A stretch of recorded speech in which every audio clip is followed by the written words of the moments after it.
¿Sabes que tu auto es una de las mayores inversiones que harás en tu vida? No importa si es nuevo o es usado. ¿Sabes qué cobertura tienes para protegerlo? ¿Sabes cuánto pagas por cuya cobertura? ¿Conoces a tu agente de seguros? Opportunity Insurance está aquí para contestarle todas sus preguntas. Bienvenidos. Para ayudarle a escoger su mejor opción según sus posibilidades. Y recuerde, Opportunity Insurance, la oportunidad de andar por la vida asegurado. Regresamos con Agárrate y hablando de seguros, en Farm Aid Pharmacy reciben tu seguro, pero también reciben las instrucciones del médico de tu país de origen, de manera que si eso es lo que tienes, con eso puedes comprar tus medicinas. Así que Farm Aid Pharmacy te espera en Pembroke Pines y pronto van a estar en la ciudad de Orlando y también en El Doral.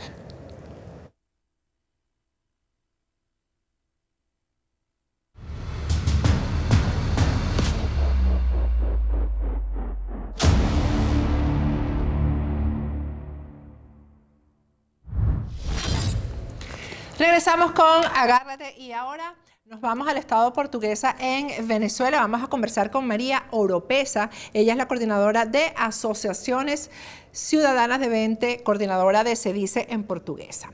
Buenas noches, Vente Venezuela. Buenas noches, María, ¿cómo estás? Buenas noches, Patricia. Bien, ¿tú cómo estás? Gracias por la oportunidad. Bueno, María, siempre te veo en las redes en activismo ciudadano, pero en esta oportunidad te contacté porque supe que te ocurrió algo el sábado, algo que tiene que ver con la violación a los derechos humanos, que es cosa de todos los días en Venezuela. Eso es lo que es la verdadera normalidad en Venezuela. Quiero que tú nos cuentes lo que te ocurrió. Tú eres una dirigente conocida en Venezuela, una dirigente de Vente Venezuela, eres conocida como activista social en el país, en el estado portuguesa específicamente o mucho más en el estado portuguesa. ¿Qué te ocurrió el día sábado? Bueno, sí, bueno, lamentablemente lo que decías al principio, parece que la normalidad ahora en el país es la violación sistemática de los derechos humanos. El día sábado ocurrió algo que, bueno, de verdad que yo, no es que no me lo espere porque estamos en un país dictatorial, pero no deja de sorprender. Yo iba a hacer una diligencia personal y bueno, caminé por una calle bastante conocida acá en Guanare, que es la carrera 11. Es un lugar además relativamente céntrico en Guanare. Y bueno, veo que hay como una especie de altercado entre unos funcionarios y unos civiles.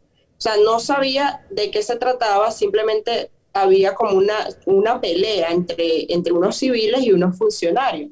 Supe que eran funcionarios porque cargaban chalecos antibalas y armas largas, pero no estaban identificados. Por lo tanto, yo no sabía a qué institución o qué cuerpo de seguridad, si se puede llamar así, pertenecían. Bueno, total que yo veo, o sea, yo voy caminando, pero habían ciertas personas mirando lo que pasaba. Yo solo cargaba mi teléfono y bueno, o sea, yo lo que estaba viendo era claro abuso de poder. Y en mi mente, porque no se lo comentaba más nadie, yo estaba completamente sola, eh, yo digo, cónchale, esto es abuso de poder. Y saco mi teléfono y grabo un video de apenas 3 segundos, porque eso fue lo único que pude grabar, 3 segundos.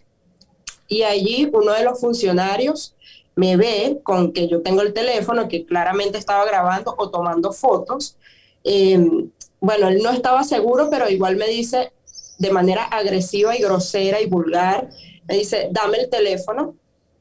Por supuesto no puedo decir acá las groserías que dijo, pero me dijo de manera altanera, dame el teléfono. Yo le dije, no te lo voy a dar porque es mi teléfono y no tengo por qué darte mi teléfono. Me dice que me deje el teléfono, le dije que no, y yo le di la espalda y seguí caminando hacia mi destino.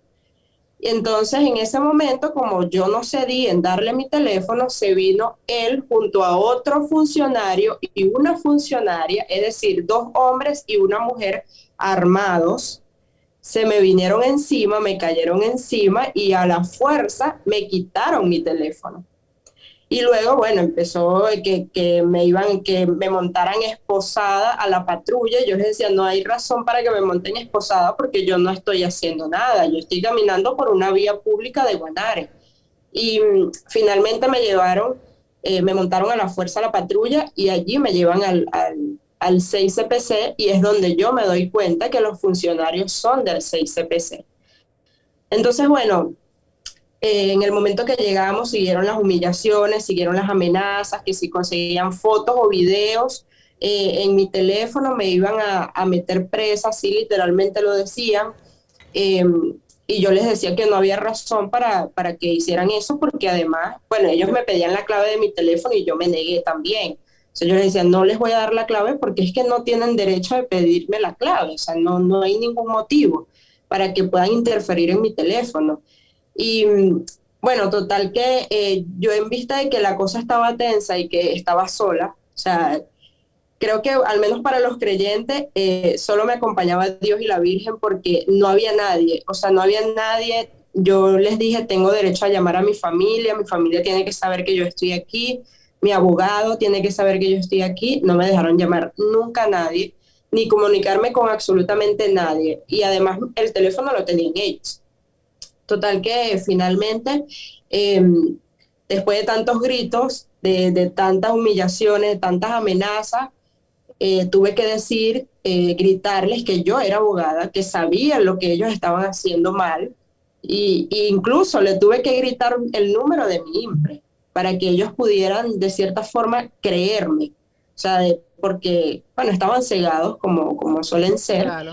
Y además ellos, o sea, ellos decían que no tenía ningún motivo para yo estar grabando. O sea, como queriendo decir que es un delito grabar o tomar fotos en una vía pública o a un funcionario cuando está ejerciendo sus funciones, lo cual es falso, porque eso no es un delito. De hecho, nosotros podemos hacerlo, porque si los funcionarios no están haciendo nada malo, ¿cuál es el problema de que se han grabado ejerciendo sus funciones?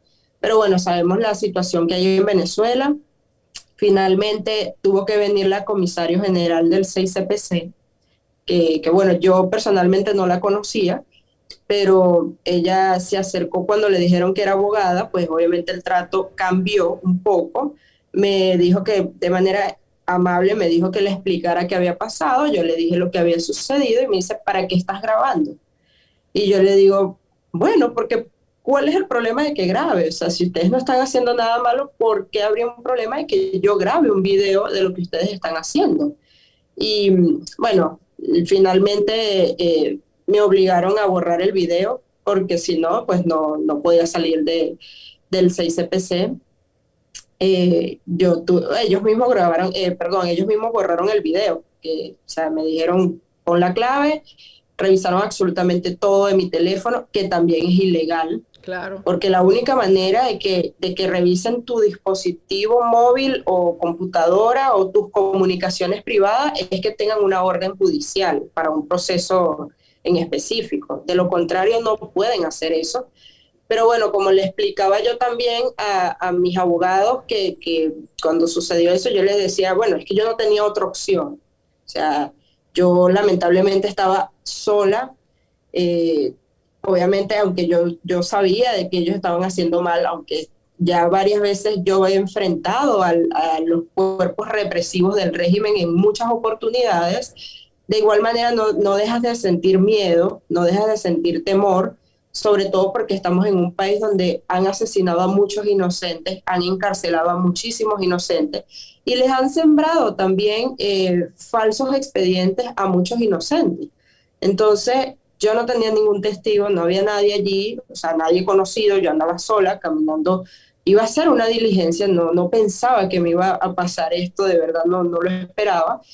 Pero bueno, afortunadamente, como siempre digo, Dios y la Virgen fueron los que me ayudaron, los que me dieron la fortaleza de no ceder, de enfrentarlos y además de decirles lo que ellos estaban haciendo mal, porque desde el primer momento yo sabía que estaban haciendo mal y que, bueno, además, grabar a un funcionario en vías públicas no es un delito. Caminar por una calle de tu país no puede ser un delito.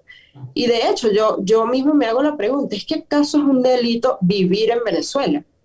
porque ya cada día nos sorprenden la capacidad que tienen ellos de violar los derechos, o sea, de cualquier forma siempre quieren imponer tu autoridad, o sea, la autoridad de ellos la quieren imponer por encima de nuestros derechos civiles y la verdad es que Por no, porque encima de la ellos son Constitución, además. funcionarios al servicio de los ciudadanos. María, bueno, esto que te ocurrió a ti, pues se pone al frente del discurso de la normalidad y de la felicidad que supuestamente hay en Venezuela, ¿no? Y yo aprovecho que estás aquí con nosotros hoy para preguntarte, porque tú no vives en Caracas, tú precisamente vives en un estado del llano venezolano, y quiero preguntarte si ahí en Portuguesa se siente esa normalidad. No, bueno, lamentablemente, y yo siempre lo he dicho, Venezuela no es solamente Caracas.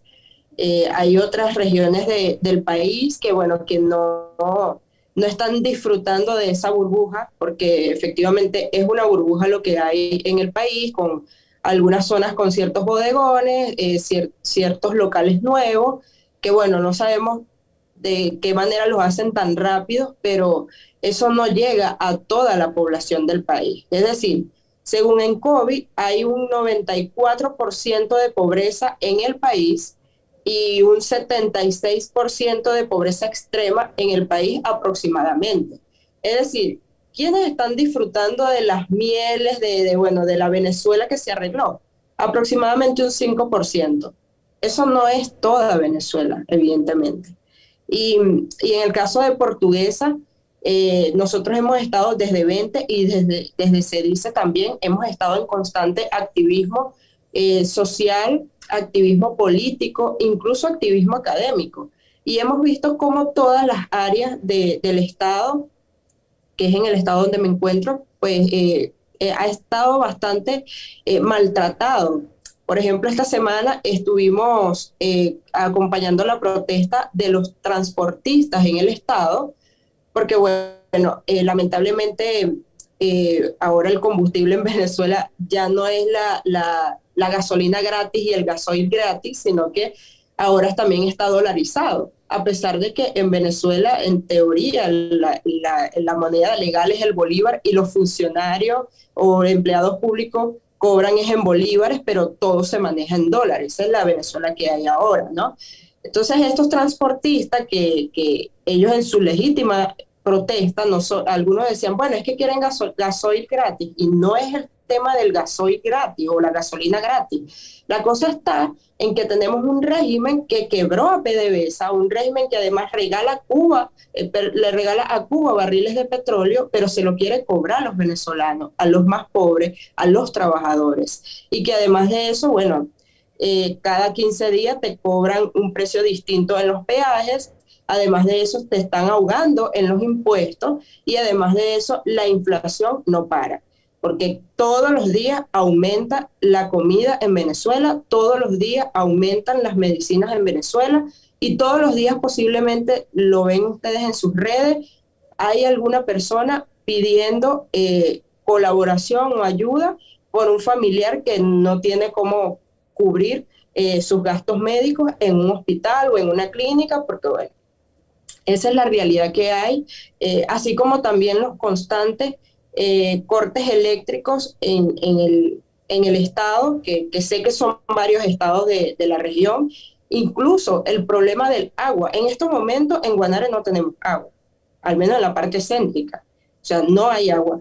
Entonces, nosotros vemos lo que hacen el régimen y al final ellos lo que son es los reyes del flyer y los reyes del marketing, porque en eso son expertos, en definitiva, de querer vender una Venezuela que no existe y además de querer vender un modelo que ellos proponen, como el modelo socialista, de que es el paraíso, es la panacea, y al final es mentira, porque aquí dentro los venezolanos y los portugueseños y los guanareños todos los días tienen que lidiar cómo van a conseguir la comida del día a día. Porque lamentablemente, Patricia, y creo que te podrás haber dado cuenta en las redes, hoy los profesionales venezolanos son los nuevos buhoneros, son los que están acaparando la economía informal en el país, porque algunos sí hay algunos emprendedores, pero No podemos llamarle a un profesional que tuvo que empezar a vender torta para sobrevivir. O sea, no es el tema de emprender, porque tú emprendes cuando estás en un país libre, cuando, mira, no me hace falta más dinero, pero tengo esta idea y la quiero desarrollar. En el caso de Venezuela, no fue que teníamos, bueno, demasiado tiempo libre y queríamos hacer algo más, no. Fue por necesidad, lamentablemente. Los abogados se pusieron a revender ropa para poder subsistir, las maestras se pusieron a vender tortas para poder subsistir y pagarle el colegio a sus hijos. O sea, lamentablemente vivimos en un país de necesidades y sobreviviendo. Yo creo que ya ni viviendo, sino sobreviviendo, porque bueno, este es un modelo que ha arrasado con todo, que la economía, bueno, ya sabemos los datos que les mencioné, una pobreza extremadamente y una desigualdad, porque además a mí me da risa que los socialistas te hablan de que, bueno, que el capitalismo es desigual, pero no hay nada más desigual que el socialismo venezolano. Una cúpula en Miraflores, ultramillonarios, es decir, los que usurpan el poder junto a sus enchufados, mientras más del 90% de los venezolanos son pobres y que viven del día a día y que tienen que rebuscarse. O sea, no hay nada más desigual entonces que el socialismo y sobre todo el socialismo venezolano. Es así. María, ¿vas a hacer la denuncia acerca de lo que te pasó? Porque en este momento la Corte Penal Internacional está investigando presuntamente, supuestamente a Venezuela. ¿Lo vas a hacer? Sí, yo creo que lo he manifestado además públicamente, al igual que todos los venezolanos. No tenemos confianza en las instituciones en Venezuela porque evidentemente son manejadas por el mismo régimen. Pero yo sí creo que hay que dejar registro de lo que ellos hacen. Y esos registros además son tomados en cuenta en este caso por la Corte Penal Internacional y por otras organizaciones internacionales que, bueno, ya no solo sería el hecho de que unos funcionarios agredieron a una persona, sino también el hecho de que va a responder el Ministerio Público o no va a responder el Ministerio Público. Es decir, ya serían dos cosas que efectivamente habría que denunciar, pero sí, efectivamente yo voy a dejar registro de esto. Al principio, te digo honestamente, no quería hacerlo, porque además muchas personas me dijeron, y personas de su entorno, del entorno gubernamental, me dijeron, mira, es mejor la paz, quédate quieta, no hagas nada, pero yo creo que no podemos callar, o sea, no podemos seguir callando ante tantos atropellos, porque eso me pasó a mí, que además yo hago activismo político, que además yo soy abogada y que, bueno, me supe defender en el momento. Pero ¿qué pasa con aquellos inocentes que no sepan nada de leyes? ¿Qué pasa con aquellos que no pueden defenderse? ¿Y qué pasa con aquellos además que en algún momento, bueno, les hicieron algo peor? Porque eso ha pasado y pasa en este país. Entonces, yo creo que es momento de seguir, de dar un paso al frente y de denunciarlos públicamente. O sea, de dejar registro de las violaciones sistemáticas a los derechos humanos que ellos hacen a diario en este país. Y que bueno, que ojalá la comunidad internacional vuelva a poner los ojos sobre Venezuela y se dé cuenta de que el régimen no ha cedido, el régimen sigue teniendo la misma naturaleza criminal y que además, bueno, es toda una red, porque es desde una institución hasta los poderes, hasta, bueno, ya sabemos cómo trabajan ellos, pero es importante seguir denunciando, es importante hacer que se haga justicia. Así es. Bueno, María, muchísimas gracias y bueno, sigue adelante, haciendo lo que haces también, que es la conexión con la gente y atender el problema social en Venezuela. Muchísimas gracias. Gracias a ti, Patricia. Vamos a ir a un corte y de regreso seguimos con Agárrate.